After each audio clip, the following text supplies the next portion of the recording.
fui criado, meus pais eram muito ativos na igreja, eles faziam muito trabalho social. Então eu passei a minha infância e um pedaço do início da minha adolescência acompanhando meus pais nessa missão quase que humanitária, porque eles sempre trabalharam em favelas, em lugares muito pobres. A minha família era uma família de classe média baixa. Eu fui pegar avião com 20 anos, com 19 anos eu fui num restaurante pela primeira vez. Eu andava de ônibus cheio, lotado, enfim, nunca me faltou comida. Não era uma família assim que a gente tinha problema para comer. Sim. Graças a Deus a gente sempre teve comida, roupinha. Então, mas era uma vida muito dura, muito limitada, não é? Uma vida bem limitada. Só que o trabalho dos meus pais, do meu pai e da minha mãe especificamente, sempre foram em favelas. Então, por muito tempo, acompanhando eles nesses trabalhos, meus amigos eram da favela. Eu brincava com os meus amigos da favela. A gente ia visitar casas de pessoas nas comunidades que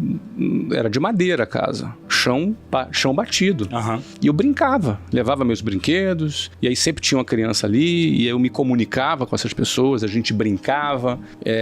Então duas coisas aconteciam. Primeiro, eu era sempre visto como filho de rico. Então eu sempre fui visto como rico. E de fato, na comparação, para aquelas pessoas, eu era rico. Primeiro que eu tinha pai e tinha mãe. A maioria não conheceu o pai, não conheceu a mãe, ou já morreu, já tá preso. Você entendeu? Sim. Então, para começar, eu tinha uma família. Tinha comida, tinha roupa, eu estudava em escola pública, então eu já era rico. Para aquela referência, eu já era rico. Então, eu era visto como rico. Só que eu também entendia que isso ninguém me ensinou. Não me lembro de alguém ter me ensinado, mas eu me lembro de eu me preocupar em não ficar falando. Não parecia arrogante. Não parecia arrogante para os meus amigos que eu brincava. Eu dava brinquedos no Natal. Eu ia lá com meus pais e escolhia os meus brinquedos. Eu ganhava novos e dava os outros para aquelas pessoas.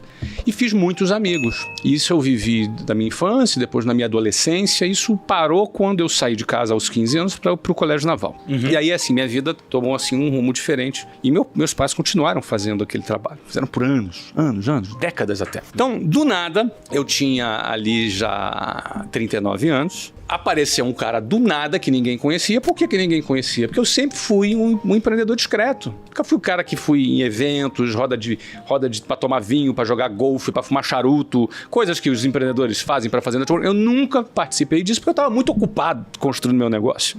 Eu estava bastante ocupado construindo meu negócio. Era uma escola a cada 2 dias que a gente inaugurava nessa ocasião. Era a cada 2 dias a gente inaugurava uma escola física no Brasil. Era um ritmo alucinante. E aí o que acontece? Nesse cenário eu estava nos Estados Unidos e tinha já vingado no meu projeto de gestão à distância. Eu já tinha executivos trabalhando, tocando o negócio. Eu já não participava do dia a dia do negócio. Apenas orientava os meus executivos e o negócio crescia 50% ao ano. Foi uma vitória maravilhosa para mim. Mas por outro lado me deixou o tempo vago. E esse tempo vago que eu fiquei, de repente eu estava muito rico, ganhando múltiplas dezenas de milhões de reais por ano, com 39 anos de idade, morando nos Estados Unidos e com um monte de tempo vago. E aí, num determinado momento, eu comecei a me perguntar o que eu faria nesse tempo vago.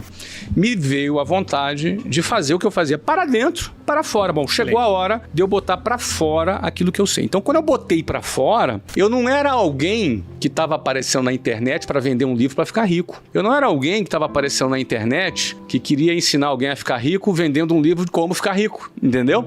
Eu era alguém que não precisava da internet, que não queria vender nada na internet, que já era muito bem sucedido naquilo que eu já estava fazendo há quase 2 décadas e que tinha um objetivo, naquele meu tempo vago, de impactar pessoas para fora. Naquele momento era só esse o meu objetivo, entendeu? Eu não tinha nenhuma outra pretensão. O que eu não esperava era o crescimento tão rápido. Eu fazia live com 35 mil pessoas em 2014, com 3 milhões de seguidores no Facebook. Na época era o Facebook que bombava. Então, assim, foi tudo muito rápido. Então, assim, eu acabei sendo pioneiro para algo que hoje é muito comum, e eu acho muito positivo ser muito comum, porque tem mais gente falando, as pessoas têm mais alternativas para aprender, isso é muito positivo. Mas tem momentos, na verdade, muitos deles, que você tem que enfrentar. Eu sempre conto a minha história. Eu nunca pensei em ser empresário na minha vida. Nunca passou pela minha cabeça empresário. Eu era lá, tocava guitarrinha lá, ia lá ajudar meus pais na igreja. Nunca passou na minha cabeça que eu ia ser um empresário grande, famoso, esse tipo de situação. situação. Mas eu tive situações na minha vida que, assim, me impulsionaram, né? A minha primeira situação foi quando eu quis entrar no Colégio Naval. Meu pai era sargento do Exército. Eu falei, cara, eu quero ser oficial, quero começar já na frente.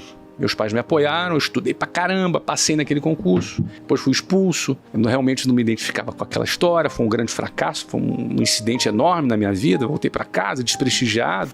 Mas assim, eu tinha um impulso de querer melhorar e planejei ser funcionário público. Esse foi meu primeiro plano. Quando eu saí e vi que aquilo não era pra mim, e é muito legal que a gente na nossa jornada vai descobrindo não só o que é pra nós, mas aquilo que não é pra nós também. Excelente. E quando a gente tem um sinal de alguma coisa que não é pra nós, a gente tem que sair. Eu tive a felicidade de ser saído, mas eu poderia não ter sido saído e quem sabe ficar a vida toda e mal e como eu estaria sem dúvida alguma. Então, o amadurecimento nos traz a consciência do perigo. E aí o medo vem como um fator de autopreservação da espécie. E ele não é uma coisa ruim.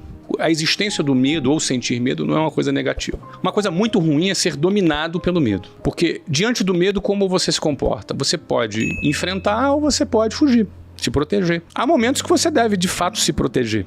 Mas tem momentos, na verdade, muitos deles, que você tem que enfrentar. Então o que acontece? É bom a pessoa ela entender o que não é. No primeiro sinal ela entender isso aqui não é pra mim. E aí quando muitas pessoas elas acham que aquilo não é pra ela, tá infeliz no trabalho, acha que não é pra ela, mas tem medo de sair. A dúvida, se eu sair disso aqui, o que vai ser da minha vida? É uma dúvida que a pessoa pode pensar realmente, mas ela estar infeliz ali é a certeza da infelicidade. O que é melhor, a dúvida do sucesso ou a certeza do fracasso, da infelicidade? Porque você imagina, projeta aí 10 anos de infelicidade, 20 anos, 30 anos, mas quantos problemas emocionais, quantos problemas essa pessoa vai ter? Vai sofrer, vai criar na vida dos outros. E vai criar na vida das outras pessoas. Então, você vê, as pessoas preferem às vezes a certeza da infelicidade do que a possibilidade da felicidade ou do sucesso. Então a dúvida nunca me amedrontou. A minha trajetória foi sair e aí eu passei nos melhores vestibulares do Brasil. Era bom, muito bom aluno. Passei na Unicamp, na UF, no Rio de Janeiro, na USP, em São Paulo, e ia fazer, na época era mecatrônica, engenharia da computação, e aí eu começo a trabalhar para ter uma experiência para vender curso de inglês. Mas por quê? Que eu começo a namorar uma menina que me apaixonei por ela, falei, quero casar. Foi a primeira vez que eu pensei, eu preciso ganhar dinheiro, então essas coisas foram me impulsionando para frente. Você vê que mulher faz você pensar que precisa ganhar dinheiro, tá vendo? Preciso ganhar dinheiro, cara, preciso ganhar dinheiro. A gente só começa a tomar banho depois disso, usar depois disso, é isso mesmo. E aí o que acontece? Aí eu, preciso ganhar dinheiro. E aí eu começo a trabalhar.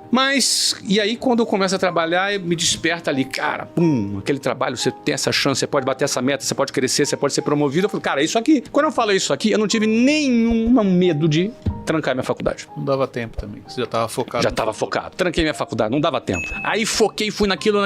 Só ganhava comissão, não tinha medo. Pô, eu tinha 19 anos, 20, aquela era a hora de eu trabalhar. E aí quando eu me dei bem naquela empresa por 4 anos, me dei bem, tava ganhando bem, aí eu peço demissão para abrir o WhatsApp. Então assim, eu gosto dessa adrenalina. A gente aprende a lidar com esse tipo de pressão, só que chega um ponto que eu gosto desse tipo de pressão. Adoro o modo sobrevivência. Eu adoro aquela situação que me coloca numa situação de desafio onde eu tenho que dar o meu melhor. Eu gosto disso.